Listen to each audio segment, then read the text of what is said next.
Bonsoir. 4, vous êtes là tous les 4, madame? Oui, oui. Allez, s'il vous plaît. Messieurs, dames, bonsoir. Ouais, 1, 2, 3, venez avec moi, s'il vous plaît. Max 1 pour 3 personnes avec ces messieurs, dames. À l'entrée, il est là pour accueillir et compter. Allez, venez avec moi. Il est là aussi pour accompagner, placer Bon appétit, madame. ou refuser. La brasserie Georges, bonsoir. Ce soir, on réserve plus. Vous êtes combien, monsieur? Il faudra venir sans réservation. Vous aurez une demi-heure d'attente au bar, certainement. Au revoir. Bonsoir. Pour 2, ouais, venez avec moi. Jackie Gallman, 55 ans, est le directeur de la plus grande brasserie de France. Allez, s'il vous plaît. Bon appétit. Là, c'est rien, hein. Là, vous n'avez rien bu encore. Ah non, là, c'est une petite soirée pour l'instant, mais il est que 8 heures, donc... 1400 couverts en moyenne chaque jour. Plus de 2000 le week-end. Il faudra venir sans réservation avec une demi-heure d'attente, à peu près. Et une salle de 700 mètres carrés trop petite pour accueillir tout le monde. Tout à l'heure, au revoir. Bonsoir.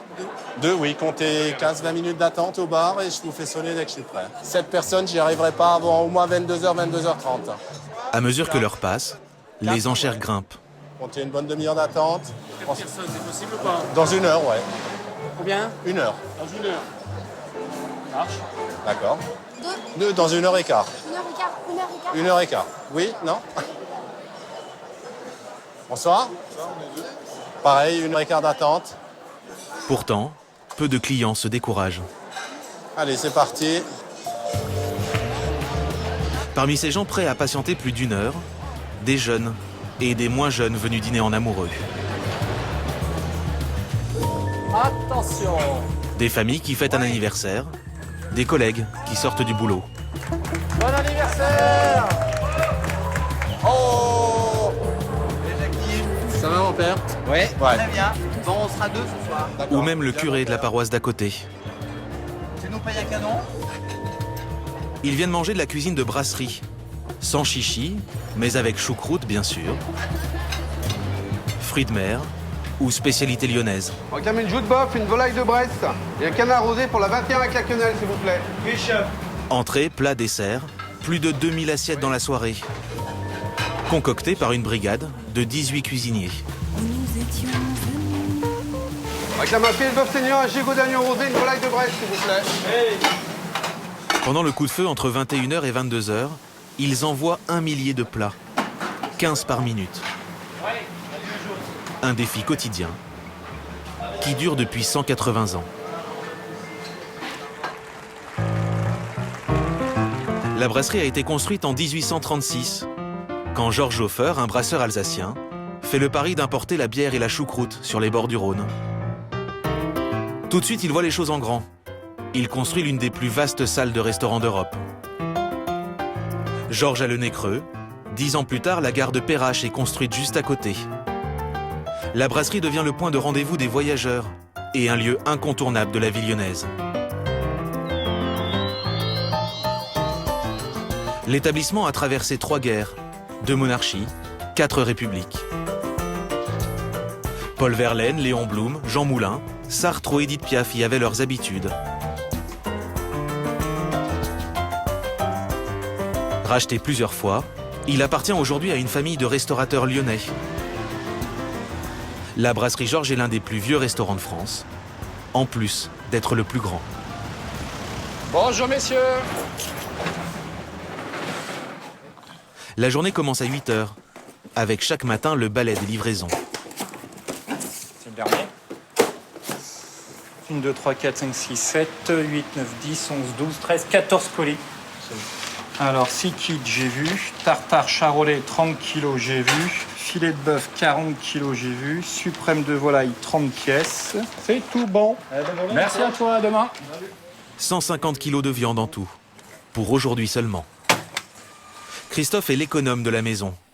Chaque jour, il commande et réceptionne des centaines de produits. Patience, c'est bon. Kiwi, c'est bon. Et une pièce de mélange du jardin. C'est tout bon.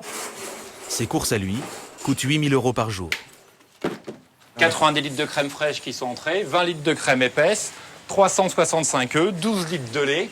Ça vous impressionne plus en fait? Non, j'étais très choqué au début, ces chiffres, ces quantités, mais avec les années, on s'y habitue et c'est ce qu'il faut pour qu'on travaille. En attendant d'être apportés en cuisine, tous les produits sont stockés dans les sous-sols de la brasserie. 1400 mètres carrés de couloirs, de locaux techniques, de salles de stockage. C'est notre chambre froide poisson. Et 50 mètres carrés de frigo. Ici, quasiment pas de surgelé, les produits sont frais, achetés pour l'essentiel aux Halles de Lyon. Christophe les a commandés la veille. En fonction des jours de la semaine et des périodes de l'année, il calcule les quantités dont il a besoin. Une livraison.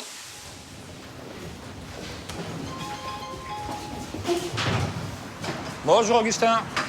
La hantise de Christophe, c'est la rupture de stock. En 180 années d'existence, la brasserie prétend que jamais un plat présent sur la carte n'a manqué en cuisine. Pas question que ça arrive avec lui aux manettes. Tous nos fournisseurs sont doublés. On a 2 bouchers, 2 épiciers, 2 poissonniers, 2 marchands de fruits et légumes. Quand vous commandez 100 kg, 120 kg de saumon, on préfère le commander chez 2 fournisseurs. On est sûr d'être toujours approvisionné. La petite dame qui arrive, c'est Miss Brett. Bonjour Miss Brett. Bonjour, Combien de temps vous avez de brasserie Georges, vous? 32 années. 32 années. Mademoiselle Brett, qui tient beaucoup à ce qu'on l'appelle comme ça, était la secrétaire de la brasserie. Elle a 88 ans, elle habite toujours l'immeuble derrière le restaurant, où on logeait les employés. Vous avez usé combien de directeurs généraux? Ah, oui, j'ai usé 3 PDG et demi. Bon, vous avez bien fait. Mais c'est ma maison, monsieur, c'est ma maison. C'est ma maison. Je la défends. Pourquoi c'est votre maison, vous dites? Parce que quand on a travaillé comme ça, on s'attache quand même aux choses. Cette brasserie, c'est une vieille dame à laquelle on s'attache et dont on doit aussi prendre soin. C'est le travail d'Alain, le bricoleur, l'homme à tout faire. Depuis 20 ans, Alain raccommode et bichonne les lieux. La réparation la plus banale prend des allures de défi technique. Je pousse cet arbre parce que j'ai des travaux à faire sur le lustre. Là, j'ai une lampe à changer aujourd'hui, donc je vais devoir le descendre en fait. Et il faut que je lui fasse un petit peu de place. Vu d'ici, il paraît pas très gros, mais quand il sera en bas, il est beaucoup plus gros en fait. Le lustre pèse plusieurs centaines de kilos. Les lustres sont amarrés, donc il faut que je le décroche. Il date de 1920, comme le mécanisme qui permet de le descendre. Ça fait 100 ans que ça tourne, et ça fait 100 ans que ça tourne très bien, quoi. Il y a le côté... Enfin, c'est la brasserie Georges, quoi. Il y a un côté qui va bien avec, quoi.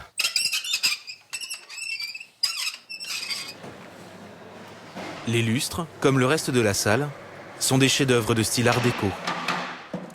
La pièce a été entièrement remodelée après la Première Guerre mondiale. Marbre au mur, banquette rouge, plafond peint. C'était la mode brasserie de l'époque. Elle n'a pas changé. Et voilà. Il n'y a plus qu'à faire en sens inverse. Ici, on respecte les traditions. Et en premier lieu, la plus ancienne.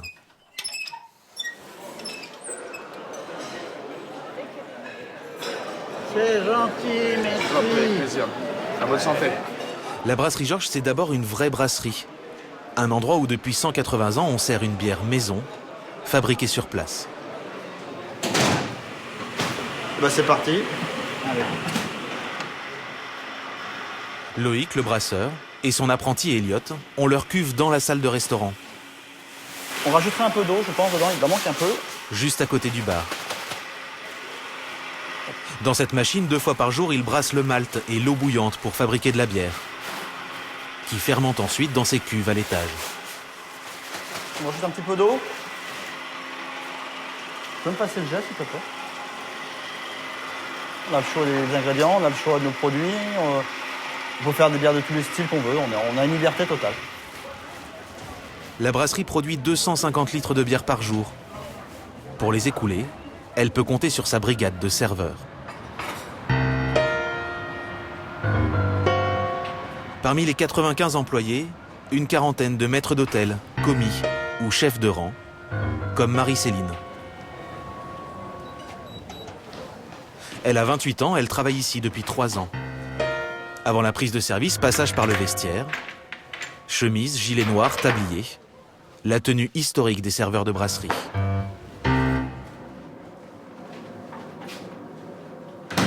Marie-Céline a un BTS hôtellerie-restauration. Avant de venir ici, elle travaillait dans un petit établissement du Vieux-Lyon. Bonsoir les copines. Les serveurs travaillent de midi à 15h et de 19h à 1h du matin, avec une coupure l'après-midi. Ils ont 40 ans de moyenne d'âge. Et dans la brigade, Marie-Céline est la seule femme. On se détend, Barrios. C'est difficile? Oui, un peu, oui. Qu'est-ce qui est difficile au milieu de tous ces hommes? Au milieu de tous ces hommes, c'est que ce sont des hommes déjà. Et puis, non, c'est physique. C'est physique quand même. On n'est pas beaucoup de femmes, c'est pas pour rien. Déjà, pour un garçon, c'est dur. Alors, pour une fille, c'est encore un peu plus dur. Je suis meilleure que certains garçons. Mesdames, messieurs, bonjour. Très bien. Avant le service, petit briefing du chef. On a la volaille de Bresse au mori avec un jus, pommes paillasson et carottes fan, donc 20 portions. Et on aura également Paris-Brest, 24 portions. Donc, tout ce week-end, il faut penser bien au plat du jour et au dessert jour. Merci. Chaque jour, 2 suggestions permettent d'écouler des produits qui vont bientôt se périmer. Les serveurs doivent essayer de les vendre en priorité. Derrière. Attention, messieurs, dames. À chaque service, Marie-Céline est responsable d'un carré. Un espace d'environ 10 tables et 60 couverts. Bonsoir, messieurs. J'ai déjà une brochette gambas Saint-Jacques. Tu leur mets de l'eau, Samir? Attention le téléphone. Yes. Allez, 3 royales. Elle travaille avec ce grand plateau, un camion dans le jargon. À chaque trajet, elle doit respecter le code de la route de la brasserie. Chaud! On sort de la cuisine toujours par la même porte. On marche à droite. On s'annonce aux autres serveurs. Attention derrière. Tout ça pour éviter au maximum l'accident. Chaud d'air. Chaque semaine, une dizaine de plateaux se retrouvent par terre. Avant, on avait le droit à porter un petit peu plus. Maintenant, pour des raisons de sécurité, on a le droit qu'à 6 assiettes par camion. C'est facile? C'est un peu compliqué sur la durée d'un service. Ouais, ça... On le sent sur le dos quand même, mais bon, au moins, on va pas à la salle de sport, c'est ça qui est bien. Hein. Un samedi soir comme celui-ci, Marie-Céline parcourt 27 km. Elle s'est un jour amusée à les compter grâce à un podomètre. Attention. Chef, je vous fais marcher les plats chauds des 17. On verra une joue de bœuf et un saumon. En cuisine, on marche moins, mais on s'active aussi. On verra 2 canards à point et un filet à point. À la manœuvre, Gérald, 57 ans et 20 ans de cuisine à la brasserie Georges. On verra un foie de veau rosé. Gérald réceptionne les commandes, organise les cuissons, Au lait de légumes, vous l'avez fait marcher. avec le souci constant de garder la cadence. Avec le débit qu'on a, nous, il faut que ça parte vite. Donc, c'est des cuissons minutes. Donc, voilà, des foies de veau, des entrecôtes, des choses comme ça qui cuisent assez vite. On verra une volaille de Bresse sans sel ajouté. Côté saveur, c'est de la gastronomie de brasserie. Simple, copieuse, française. Plus de 60 recettes à la carte, dont 5 choucroutes différentes. Elles sont servies depuis la création de l'établissement.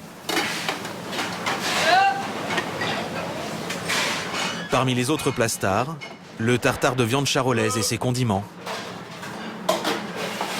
le pied de cochon pané, sauce tartare, Allô, Philippe? Quenelle, 23. Oui. ou la quenelle de brochet au velouté de crustacés.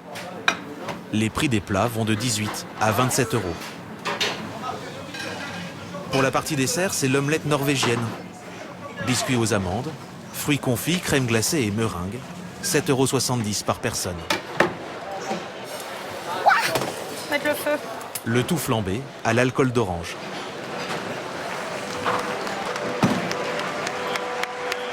Le dessert préféré de ceux qui viennent ici pour une autre tradition de la brasserie, les anniversaires. Donc là, je vais demander à quelqu'un de me faire un anniversaire.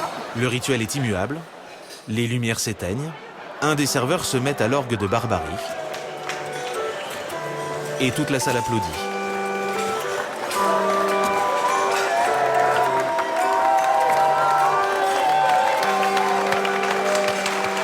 Une tradition qui prend même une ampleur étonnante. Ce soir-là, nous les avons comptés. 35 anniversaires ont été célébrés dans la brasserie.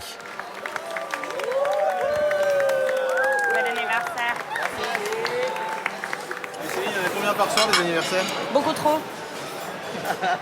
Mais après, c'est vrai que ça nous prend un petit peu de temps en termes d'organisation. Il faut que quelqu'un nous fasse la musique, la lumière.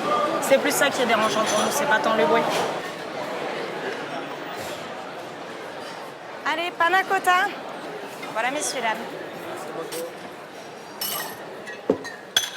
Il est bientôt minuit et demi. Bientôt la fin de service pour Marie-Céline.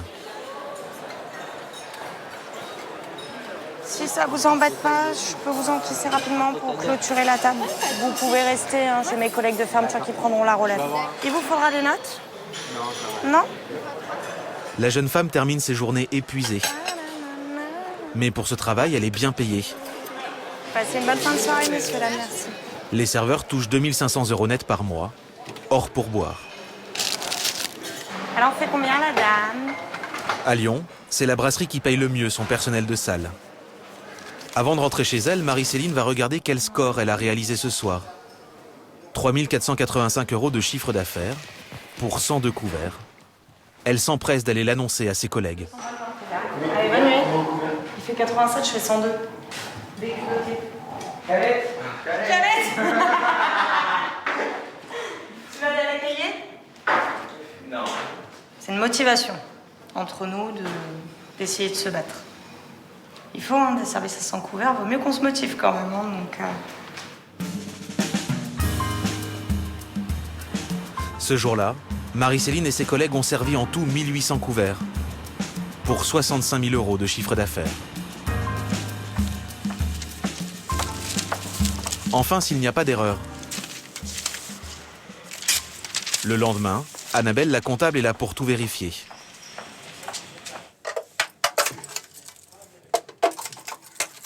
Elle récupère les caisses des 25 serveurs déposés la veille dans le coffre de la brasserie. Elle regarde si les sommes correspondent bien à celles de leur machine.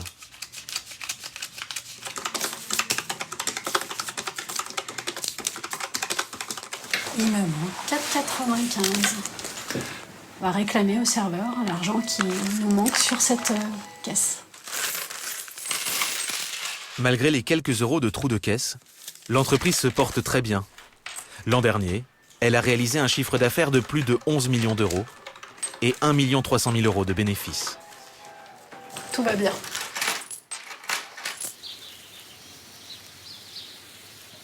Ces résultats, la brasserie arrive à les atteindre en négociant les meilleurs prix. Et d'abord sur les boissons, produits sur lesquels les restaurateurs font en général le plus de marge. Et la récolte, alors, Super, ça vous en dites quoi? Ouais. Magnifique. Bon, mais je suis rassuré, les prix vont baisser alors. Aujourd'hui, Jackie Gallman, le directeur, est chez Frédéric Boissonnet, un viticulteur de Côtes-du-Rhône. On va faire comme ça, on va faire la vigneronne. Il lui rend visite une fois par an pour goûter ses nouveaux vins. Mais voilà, il y a de l'acidité, il y a de la fraîcheur. Il y a tout pour faire un joli millésime. Et d'être plus facile pour accompagner sur des plats. Parce que le vin est aussi pour accompagner ses amis, mais aussi d'accompagner les plats. Et c'est parti. Jackie devra faire une deuxième dégustation dans quelques mois, avant de décider d'acheter ou pas ce millésime 2017. En moyenne, depuis 5 ans, il prend à Frédéric entre 3 et 4 000 bouteilles par an. C'est l'un de ses plus gros clients. On reste sur les rouges. Le volume permet de faire baisser les prix. Sur ce vin, par exemple, un Saint-Joseph 2016. Le viticulteur vend la bouteille 15 € au domaine. Jackie lui achète autour de 10 € et la revend dans sa brasserie 40 €. Ouais, c'est sur le fruit, c'est agréable, il y a une jolie fraîcheur. Il y a des tanins qui sont présents. Ça... Frédéric accepte volontiers cet effort financier.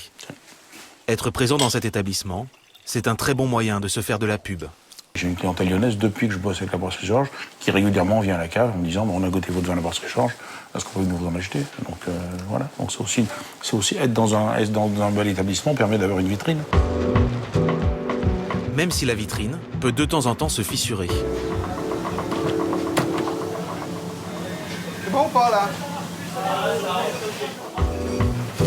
Ce samedi, en plein service, les plombs n'arrêtent pas de sauter.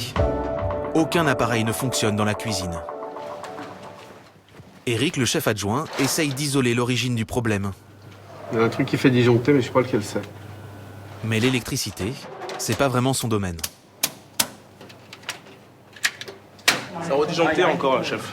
Hein? Là, c'est le four et la machine à l'imprimante. Vous avez vu Alain, là Alain Foury, vous l'avez vu? Il décide d'appeler Alain, l'homme à tout faire, pour trouver la panne. Voilà, ouais, j'ai vu passer en sens. Je vais voir s'il est en bas. C'est quoi qui disjoncte? C'est celui-là? C'est celui-là. Donc le général, il a disjoncté. Et là, celui-là. Comme d'hab, comme d'hab. Et j'ai isolé celui-là. De toute façon, c'est les travaux, il y a les défauts. Allez chercher mes clés pour identifier le truc. Bon, bah je te laisse, je remonte là-haut. Il a disjoncté, là. C'est en fait la friteuse. À chaque fois qu'il la rallume, les plombs sautent à nouveau. Cela fait 1 heure que ça dure. En cuisine, il n'y a plus aucune frite. Elles sont remplacées par des pommes de terre persillées.